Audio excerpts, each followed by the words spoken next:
Girl Crush Country, where we are obsessed with the women who are making country music. And if you don't know, we actually have a weekly newsletter that you can subscribe to at girlcrushcountry.com for reminders about the guests we're talking to and news about the artists who are making music, new releases, things like that. I'm Jess Wright in Nashville, Tennessee, and I'm so excited about our very first ever guest at Girl Crush Country, Am I the Rissi first? Palmer. Am You're the I the first? you're the very first one. Oh, that's awesome. That's Yeah. awesome. And I'm so excited to have you here for so many reasons. But first of all, how were your holidays? It was really good. It was I have two little ones and Not so little. no, not so little anymore. One is 6 and the other one is 14. And so um I've gotten past the point where we have to wake up at like 5 o'clock in the morning to open things. So that's nice. Yeah. But just a lot of sickness. Like everybody got the flu. So Yeah, because I when was you a let them go nurse. to those schools and they're like little germ factories and they Yes. bring them home. All my single friends are always like, "Why are you always sick?" And it's like, "'Cause kids are gross." Yeah. Yeah. But listen, you and I have known each other since I mean, you were a brand new artist. Country Girl was a brand new song. We were both teeny tiny babies ourselves. Baby We have people. basically grown up in this Yes. industry together. And now you weren't a mom yet, and now out of the blue, No.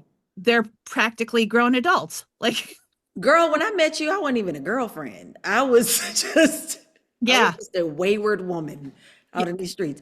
weren't Um, we? no. Weren't we all? Some of us maybe still are. I Okay, was gonna say so wayward adult girl. That's what I was, and that's what I am now. So it's yeah, fine. the same, same. You posted a video recently that just it it basically like was a punch in the gut for me. Um, it was about postcards from God, and I know this is a phrase that you use Oh, a lot. yeah. Um, and even for me, as someone who's not religious at all, the timing when you posted that, I had just had dinner with a friend who actually gave me the idea for what we're doing now, for what is now Girl Crush Country. And your video, you basically said to follow your purpose, and you said my career doesn't look anything like what I dreamed it would when I was younger. Mm-hmm. I think so many of us can say that because we didn't know how to dream Right. what became possible with technology and stuff. But talk a little bit about that concept and that specific moment that led you to somehow know that that was a message that would hit me at that moment as well.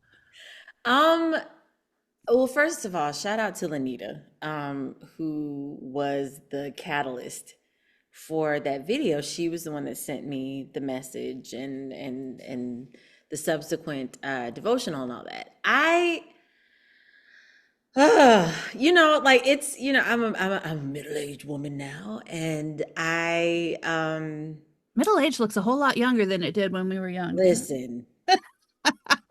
I was watching yeah, that's a complete sidebar, but I was gonna say I was watching old reruns of Dynasty and I was Mhm. just like, I am older than everyone on this. And like I Girl, was like, they I'm don't look like that. Like I'm a golden girl. I'm listen, a golden girl. listen, I am just 5 years younger than the youngest person on yeah. Okay, anyway, that's a mind twist for another day. Yeah. But I do a lot of thinking now and assessing as to what this career, what is a career in the music business? What is a career in the entertainment business when you are not like a million selling artist or when you're not playing Madison Square Garden? And growing up, that's what we thought. Like, that's what I thought. It was Whitney Houston and Mariah Carey and Aretha Franklin and like all these people that to me, I was like, that's what I want to do. That's what success looked like. And I'm now learning 20 some odd years into this career that it looks different for everybody. And success really is like, can I sustain my lifestyle? Can I take care of the responsibilities that I have in my life? Am I happy? Like, am I a happy human being? Am I a healthy human being, like a functioning person? And I've seen so much in this career. I've seen people leave. I've seen people crash and burn. I've seen this industry chew you up and spit you out. And at every turn, that could have been me. Like, I'm not saying that I make like supremely great decisions, but I've just been very fortunate in that I had safety net and family. I do believe, I have very strong beliefs. I wouldn't say that I'm like the poster girl for Christians or anything like that, but I will say that I do believe in God and have a very strong faith in my belief in God. But um, I just there comes a point where you have to stop beating yourself up for not being like this thing that you idolize and that you thought was success, and really appreciate what you've accomplished, what you have been successful at, what you do well, and like understand that and know that, and the fact that I'm in this business for over 20 some odd years, and that's all I do. Like, everything that I do to make money is centered around music and like my music nerddom and all that kind of stuff. And that's a big accomplishment. Like, I never thought radio was going to be in my future. I never thought advocacy was in my future. I never thought that a nonprofit was in my future. Um, I also never thought that independent artistry was in my future. I always thought I'm going to get signed, and and the Tommy Mottolas of the world are going to give me millions of dollars, and rinse and repeat. Because what And you don't see when you're looking at the Whitney Houstons is all of the artists who tried to be Whitney Houston along the yes, way and didn't make it. You don't see right. those stories. And once you're in it, I think is when you realize, oh, this is nothing like what it looks like on the outside. And so Yeah. it's really funny when you're talking to, I call them civilians, people that are not in the music business, because it's all like, oh, you should go on The Voice, or you should, have you ever thought about doing it, or something like that. And it's like, okay, All of the advice. the Oh, advice is amazing. But yeah, I just felt like, so that particular video that you're talking about, I was in the middle of doing my yearly assessment of like, is this going well? Are you doing okay? Like, are you going to be able to take care of yourself? And, and feeling sorry for myself and having a moment. And like, that's okay. I think you absolutely should have the feel sorry for yourself moment, because then I feel like a lot of times that's where the really brilliant thinking comes from. mhm. And I just said it out loud. I was just like, if this isn't what I'm supposed to be doing, then I accept the signs and I'll figure it out, and not take it personally. Excuse me. And And then that's it came. almost word for word me, Hmm. having lost my salaried job Yeah. more than half a year ago. Am I supposed to keep doing this? Like, Right. Right. so yeah, I was having that same conversation in my head, and then you posted your video. Yeah. And I just, I felt like if I'm feeling like this, then I know there's other people that feel like that. And then also, I think a lot of times too, people see pictures on social media and, oh, you just won an ACM, or you just, you were touring in London and like all these Nothing things. bad could possibly be happening in Right. your life. What do you You're have to good. And question? like, honey, yeah, meanwhile, I'm over here like, how are we gonna pay these bills? So, Mhm. you know what I'm saying? Like, it's so I felt like it was important because sometimes I need that. Like, I see fellow artists and I'm so excited for them, but in the same breath, like, damn, I wish that had happened to me. And then you don't know what's going on over at their house. You don't know what's going on in their bank account. So, yeah, I felt like it was necessary. So that was why, yeah. It was like a punch in the gut when you Oh, posted that good. I'm at glad. that time. It was like, wow. Now, if someone only got their music discovery from radio, and I know that's fewer and farther between in 2026, but if someone only ever got their music discovery from listening to the radio, they would think you put out a song, nothing, nothing, nothing, nothing, Yeah. nothing, Apple Music. Color Yeah. Me Country and Right. an award. Like, so, but those of us who have known you and followed you all along know that that's not true. You've been out here grinding and doing the damn thing through this whole time.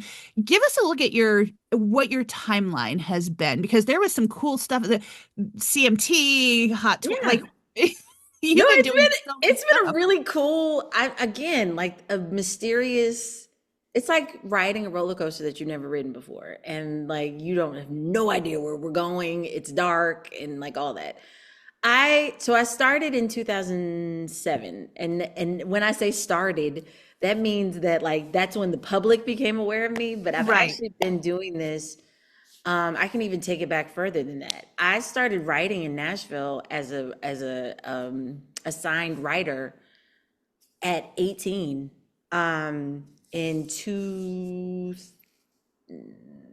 no 19 in the year 2000, and signed my first publishing deal. Nothing happened in terms of like getting signed or anything like that after that until 2006. Signed, put out Country Girl, and that's how we met, was on my Yep. first publishing, my first radio tour. Songs climbed the chart, released 3 songs, toured, did all the, the new artist things, played the Opry, did morning television, all that fun stuff. And then ended up leaving my record company after like a really hard legal battle in 2009. I was officially released in 2010. Had fully intended to come back to Nashville and start making music, but then I got married and started having babies. And that kind of kicked off my independent artist journey. I put out a children's record in 2011. And then in 2015, I put out my first like adult project um, on my own. And I've since released 3 projects that way, soon to be 4. And I just beat the streets. There was no agent, there was no manager, there was no nothing. So like I was managing everything, being an agent, being a manager, on my own, and built things back up to the point where I could tour again pretty easily. And that brings us to 2019. I released Revival and a baby. and, and of course, I'm one of the unfortunate souls that put out a record right before COVID hit. Yeah. And so during COVID, just started, like, there was like this perfect storm of things. So like there was COVID, and then there was George Floyd and Breonna Taylor. And it was the 50th anniversary of Linda Martell's releasing of Color Me Country. And it was also, at the time, Lil Nas X had released Old Town Road, and there was all this controversy about him being kicked off the country charts. And I was like, yeah, I know about this. And so I just started noticing that there was like nobody was talking about any of the artists of color that I knew of, including myself, and only talking about 5 artists, as if there have ever only been 5 artists. Right. And so I started Color Me Country, just to kind of debunk that, and also to kind of create my own historical record of what the landscape really looked like and what it really was. And it got picked up by Apple, and then it just kind of was like a snowball. Shortly after that, like in 2021, we started the Color Me Country Artist Grant Fund. And then in 22, I signed a contract to be a special correspondent for CMT. Hot 20, which rest in peace, Hot 20, Yeah. was an unfortunate casualty of Paramount.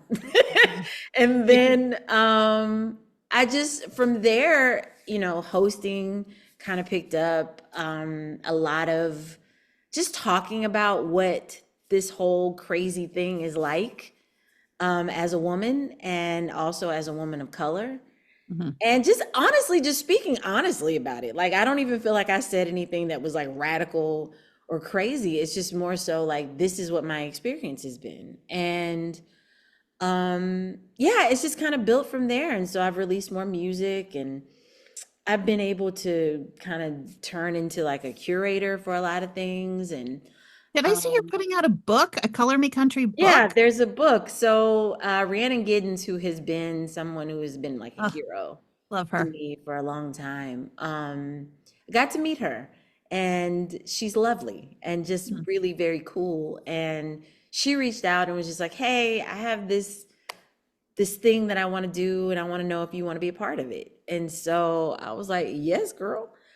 So I helped to edit, I helped to put together the list of who's covered in the book, and I created a playlist because that's what your girl likes to do. Yeah. And it was really fun. And I wrote the foreword as well. So this is like it's my first baby's first book. Oh, I'm so proud. Thank And you. So yeah, I'm it excited. it benefits the Color Me Country Yes. Artist Grant Fund. What does that fund do? Can you explain that for Sure. people So who don't know? the Color Me Country Artist Grant Fund is for artists of color within country music, Americana music, and roots music. It's no strings attached. Like I don't want anything back from you. And you don't have to make an essay or anything like that. Like literally, I find out who you are, and I'm like, "Psst, hey, you want some money?" And then send the money. It's great. And That's so we've great. given over $200,000, thanks to people like Brandy Carlisle. CMT was one of our benefactors at one point. John Prine's the Looking Out Fund, and then CMA also has been a benefactor of ours. And I'm sorry, not a benefactor, but they've given us money, and the ACMs as well as mostly 99% money from just personal donations, people giving $10, $20. Mm. Granted over 87 artists. We have made the trip to Long Road to play the Color Country stage over in London, all expenses paid. So And you're funding people to record their music and get on mhm, stages and or and the things that pay people for your don't. teeth, like pay Yeah, for a the car. things that Yeah, people don't realize cost money when you want to do music for a living. 100%. Like it's not cheap to do this. Mm. And as independent artistry becomes more and more of the norm, in order to keep up and make things look good, like social media, I don't think people even realize like these beautiful, highly curated videos that you see on social media, that costs money. Somebody has to edit those and Hmm. film them and put them up and know what time to put them up and all that kind of stuff. So like Yeah. these things, being in the music business is expensive. And so if I could help to offset any of those costs so that you can also still eat food and and live in an apartment and like live inside Amen. and like that kind of thing, yeah, it's then that's what I'd like to do. So that's what the fund is about. Well, and between that and your activism and your show, all of these things sort of combined to earn you the ACM Honors Lift Every Voice and Sing Award last Yeah. year. Uh, First of all, how did you not burst into tears when Shannon Sanders from BMI was saying all those amazing things about you before bringing you up? Because I was crying for you. I was sitting at the table and all I could think about, like, so my mom and dad were there, and Shannon completely threw me off. So the speech that I did, where they let me meander for 5 minutes, shout out to the ACM for doing that. That was completely off the top of my head. I had a speech prepared and like it went out the window because it was just like, what? And like I'm sitting at a table with Randy Travis, and like all these things are happening, and I'm just like, what in the world? And so I'm just trying not to cry because I was just like, don't look like Tammy Faye Baker on stage. Like, the mascara is not waterproof. So just, Yeah. and also Shannon and I have known each other. Shannon was my first producer. Shannon was one of the first people that I met when I came to Nashville. I have known him literally since I was 19 years old. Mm. And so that was just a lot. It was a lot. And I cried a lot afterwards. And I actually cried when I found out I was getting it. So Yeah. fun fact, I had known since May. Right, because So they have to tell you yeah, so you can make plans to go and right. yeah.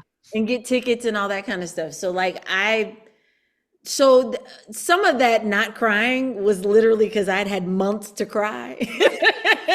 And like cried about it a million times. Like the day that I found out, I freaked out and I was like sobbing and so it hit by then it was just like, okay, I'm good. I can do Yeah. this. Yeah. But you said in your speech that when you were growing up listening to country music, you heard yourself in the Judds and Patsy Cline and Trisha Yearwood, but you didn't see yourself.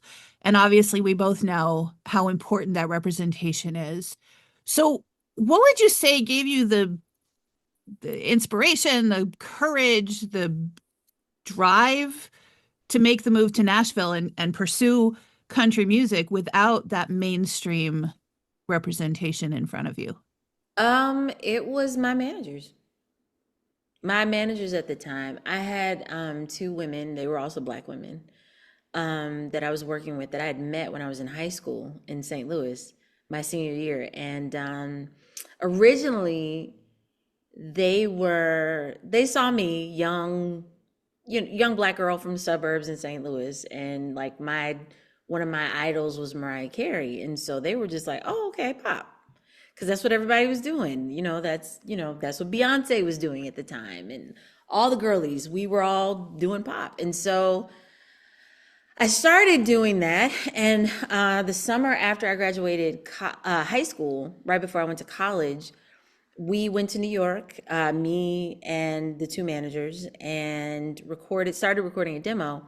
And one night in the hotel, they were just like, "What are you doing?" And I said, "I'm writing a song." And they were like, "What kind of song?" And I was like, "Well, it's like a country song." And I was embarrassed because I didn't know any other black people that listened to country music. And really, the only black person that I knew at that time that did it was Charlie Pride.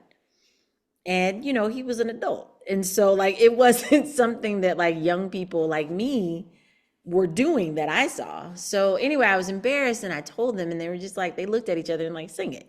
So I did, and they just were like, "Oh my God, Reese, that's a country song, and have you ever thought about doing this?" And I was like, "I mean, I love it, but no." And so they were the ones that made me feel safe doing it, and they were the ones that encouraged me to do it. And so I wouldn't have pursued this at all had it not been for their encouragement. How do you feel your music has evolved over time and motherhood and going through something like COVID and the activism and the all of this, all of these things that we have talked about obviously have influenced the music that you make Sure. because life just does. Yes. Well, first of all, I'm definitely not as beholden to what is trendy, Mhm. because I'm not trying to pursue radio in the same way that I was in the beginning of my career. And so I make what excites me and what makes me like, this is good, or like, what I'm saying? Like I follow more so like my own radar in terms of like what I think is good or what makes sense for me. Wouldn't it be amazing if we were taught to do that from when we were Indeed. 18, 19 years old? Indeed. I mean, this is a Younger. business. Listen, this is a music business that tells you that you need to follow trends and you need to go viral and you need to do all these things. And if you do this, and this, money will start to flow into your mailbox. Mhm. And that's not true. I mean, it's not true for everybody. I'll say that. And Yeah. so my first album was very much like, I just want to make hit records, and I want to make records that'll sound good on radio and that sort of thing. And now it's more so like, I want to make honest records, and I want to honor who I am right now. I want to be cognizant of the fact that like I am 44 and I'm not 21 or 16.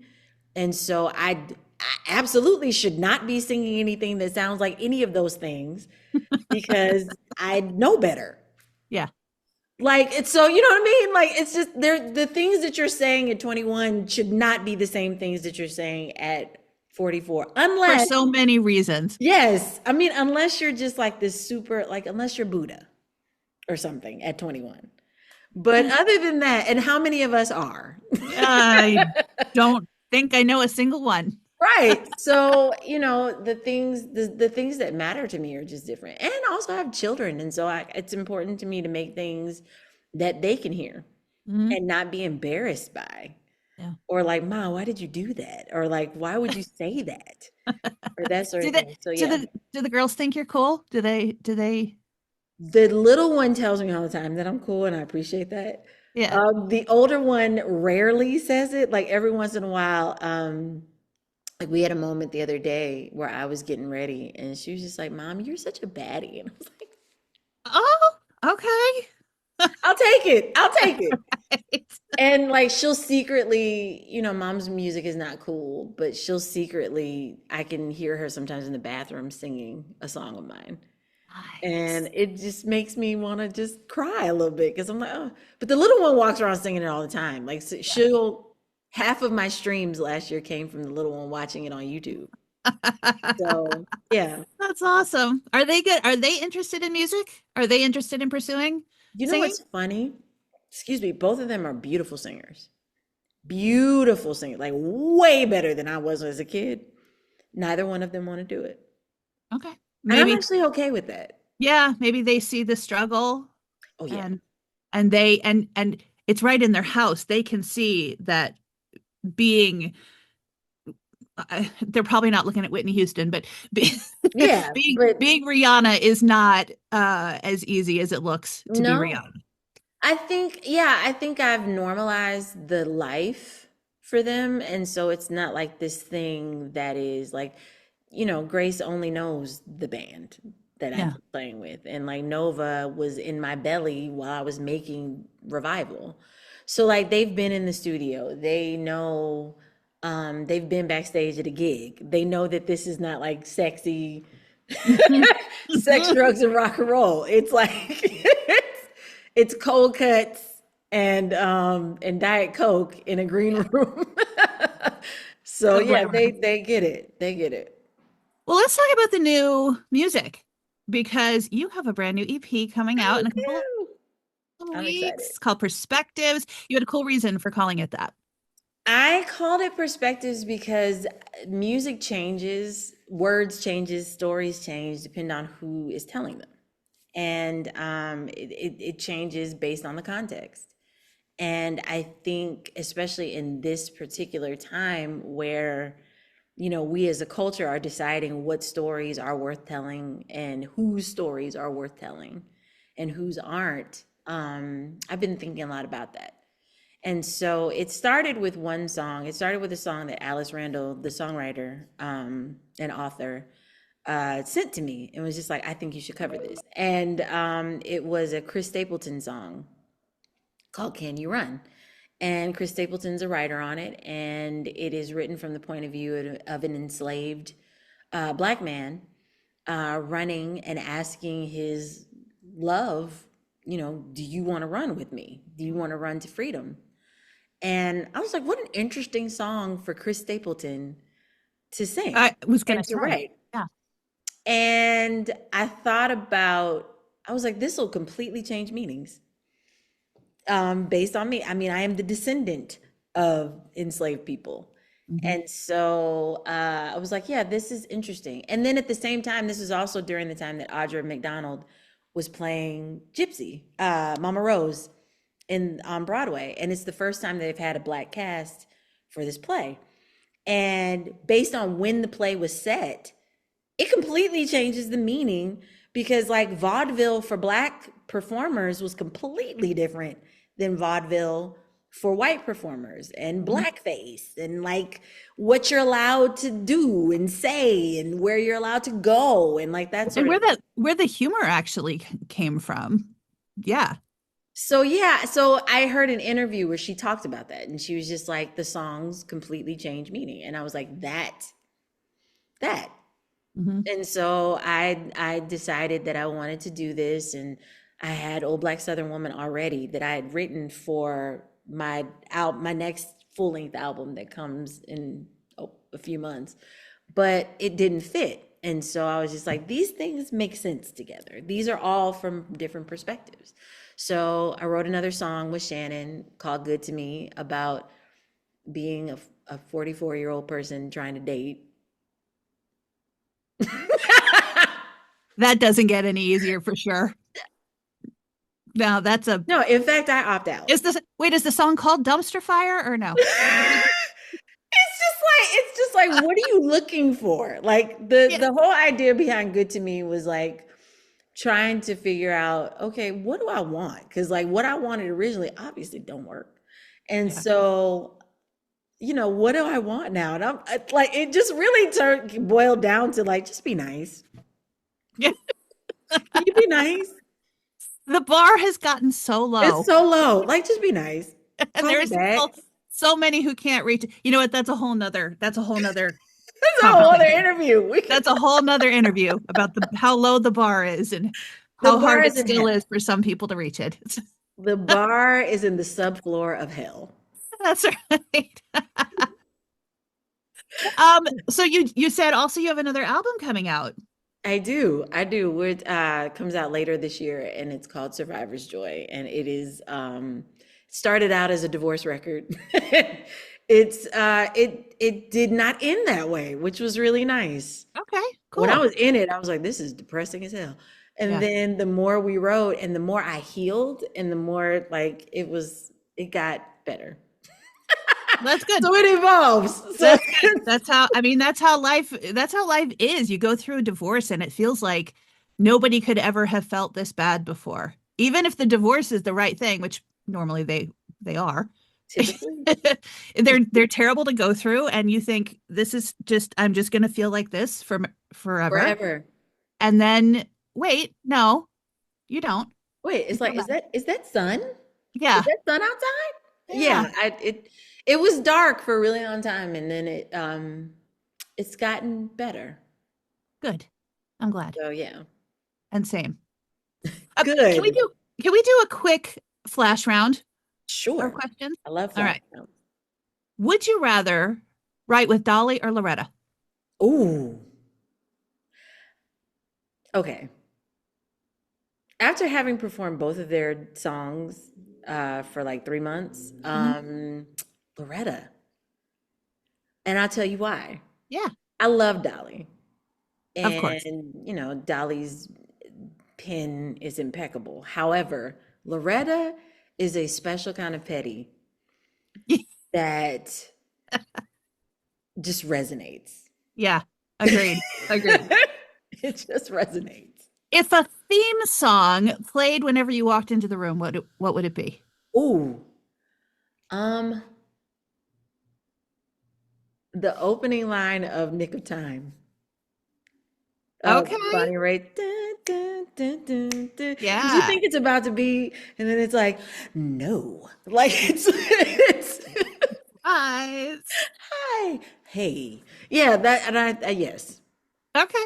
If you were going to form a band with three other famous people, kind of highwaymanish, you know what I mean? Uh, Who would be in it? okay, hint, hint, wink, wink. Madeline Edwards and Miko Marks, Oh, is something happening? perhaps. Okay. Making a note of that for the future interview. Will we be able to get the three of you together? I think so. Okay. Yes, I believe so. Okay. What song do you wish you wrote? There's so many. Um, Nick of Time. I'm obsessed with that song, I love her. especially now. Yeah. I didn't get this song like when I first heard it, it was just a bop. But like now that I'm like middle-aged woman and like my parents are getting older, ain't no more babies, and like, and trying to figure out this whole relationship thing. Ooh wee. Like it's like an oracle or something. I would venture to say most of the music and TV and movies that we consumed when we were younger, we did not understand them At all. at all. At You go all. back and watch any of those movies I thought were so romantic when I was It's like terrible. 16, 18, 20 years old. I go back and look at them now and go, he's a stalker. What are you doing? Right. No, no wonder we all are so bad at it. It's just like look at the Roma, like Sex in the City. Hmm. I've had to actually stop watching it because Yeah. like I was just like, this is bad. Yeah. Like this Even, is real bad. listen, this is a hot take, and I'm probably going to get feedback on this. Go ahead. The Golden Girls did not like each other. No, they didn't. Yeah. No. And going back and watching that now as someone in their peer group, Almost in our golden years. Yes. the way that they are were so quick to jump on each other and accuse each other and say horrible things to each Or other, date each other's dates and like that hate kind of each other's, thing. all Yeah. of those things, those are not friends. I No, have broken up with friends for less. it is. It's So very catty, actually. really is. All It right. is. Anyway, one more question. Most random thing you've ever autographed? A Hello Kitty stuffed animal. Really? That is random. Okay. As hell. All right, y'all, go pre-save Reese's EP Perspectives. It comes out February 6th. Rissi Palmer, thank you so much for being the first ever guest on Girl Crush Country. I'm so excited. That's really awesome. Thank you. That's an honor. Thank you. It's an honor for me to have you, and I adore you, and I I adore can't you. wait to see where you take us next. And to everybody for joining us, thank you for watching. Be sure to follow Girl Crush Country on all the socials and subscribe to our weekly newsletter at girlcrushcountry.com and on YouTube.